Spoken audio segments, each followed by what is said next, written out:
কাশাফাদ দুজা বিজামালিহি হাসুনাতু জামিউ খিসালিহি সাল্লু আলাইহি ওয়া আলা আলিহি। ঈমানের পথে অবিচল থেকে আমার মরণ যেন হয়। বলেন ঠিক না বেঠিক? আমার সাথে পড়েন, ঈমানের পথে অবিচল থেকে আমার মরণ যেন হয়। তোমারই কাছে মিনতি আমার, ও গো মহা মহিয়ান। ঈমানের পথে অবিচল থেকে আমার মরণ যেন হয়। বলেন ঠিক না বেঠিক? ঈমানের সাথে থাকা দরকার আছে না নাই? কোন ব্যক্তি যদি মৃত্যুর আগে 5 ওয়াক্ত নামাজ, শরীয়তের সমস্ত আহকামগুলি আদায় করার পরে মৃত্যুর আগে যদি কালেমা নসিব না হয়, মৃত্যুর আগে যদি বেঈমান হয়ে মারা যায়, তাহলে সেই ব্যক্তি কোন দলে যাবে? সেই ব্যক্তি আল্লাহ পাকের দলে যেতে পারবে না। কারণ আমার নামাজ মৃত্যুর সময় কালেমাটাই পড়ার সুযোগ করে দেয় না। বলেন ঠিক না বেঠিক? এখনো যারা ঘোরাফেরা করছেন, এখানে আমি আপনাদের আপন এবং নিকটতম হুজুর হলেও আমি কিন্তু কোরআনের কথা, হাদিসের কথা বলার চেষ্টা করছি। ঠিক না বেঠিক? আমাকে পরিচিত মনে হলেও আমার কথা কিন্তু পরিচিত না, কোরআন এবং হাদিসের কথা। ঠিক না বেঠিক? এবং তাফসীরুল কোরআন মাহফিলে কখনো আমরা বেয়াদবি করব না। আমরা আমল না করতে পারলেও এখানে আমরা বসে আছি, অন্তত আমরা কোনো গুনার কাজ করতেছি না। বলেন ঠিক না বেঠিক? গুনাহ থেকে বেঁচে থাকার কারণে অন্তত যতক্ষণ বক্তার দিকে তাকিয়ে থাকবেন, এতক্ষণ পর্যন্ত আমাদের আমল থেকে সগীরা গুনাহগুলি মাফ করে দিবেন আল্লাহ।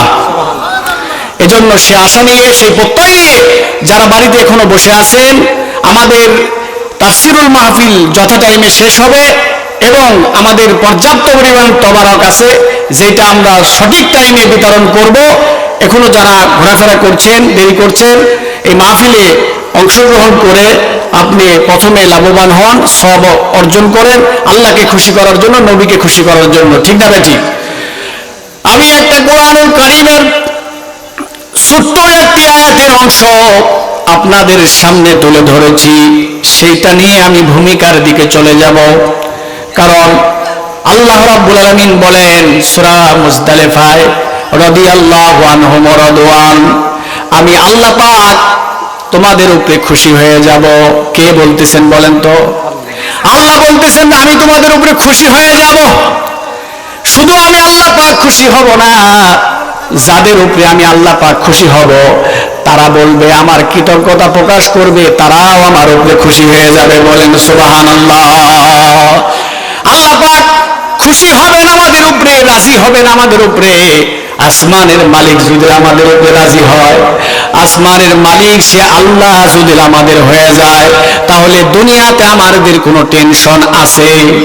আমাদের রিজিকে টেনশন আছে? নদী ভেঙ্গে ভেঙ্গে যায় ভাত, কিন্তু তারপরেও ভাঙবে না। মালিক বলেন আর এক চাপ ভাঙবে না। আল্লাহ যদি বলেন একটা বলক সরবে না। দুনিয়ার সমস্ত শক্তি দিয়ে যদি বলক সরাতে পারবে না। এজন্য আল্লাহ পাকের মদদ, আল্লাহ পাকের সাহায্য অবধারিত লাগবে। আল্লাহ পাক দিনকে রাত বানাতে পারে, রাতকে দিন বানাতে পারে। এই বলকগুলি শুধু আমরা চেষ্টা করেছি, এই চেষ্টার কারণে আল্লাহ পাক মদদ দিয়া আমাদের এলাকাকে কিয়ামত পর্যন্ত স্থায়ী করে দিতে পারে। বলেন ঠিক না বেঠিক? সে আল্লাহ কি পারে? এই আল্লাহর নাম নিয়ে একটু তাকবীর দেয়, কারণ শয়তান আশেপাশে ঘোরাফেরা করতেছে। ঠিক না বেঠিক? কারণ আমরা তো বেশি একটা জুতের লোক না। কারণ কেউ খায় ডারবি, কেউ খায় হলো নেবি। ঠিক না বেঠিক? এখন সিগারেট খায় আসছেন, শয়তান উম্মরে বলতেছে, হাই রে ও আমার বন্ধু, তুমি কেউ শুনবা, একটু বাঁশের থোপার ভিতরে যাও, নদীর বাতারে গিয়ে যাও, যা একটু খায় আসো, খায় আসলে মজা পাবা, ঠিক না ঠিক? এজন্য শয়তানকে ৭০ বেগে দূরত্ব দেওয়ার জন্য একটু আমার সঙ্গে বলেন, আউযু বিল্লাহি মিনাশ শাইতানির রাজিম। বলেন আল্লাহু আকবার। একটু তাকবীর দেওয়া যাবে না? আল্লাহর নামে তাকবীর দেবো, কারো নামে না, আল্লাহর নামে তাকবীর দেওয়া যাবে? সবাই একটু বলেন লিল্লাহে তাকবীর।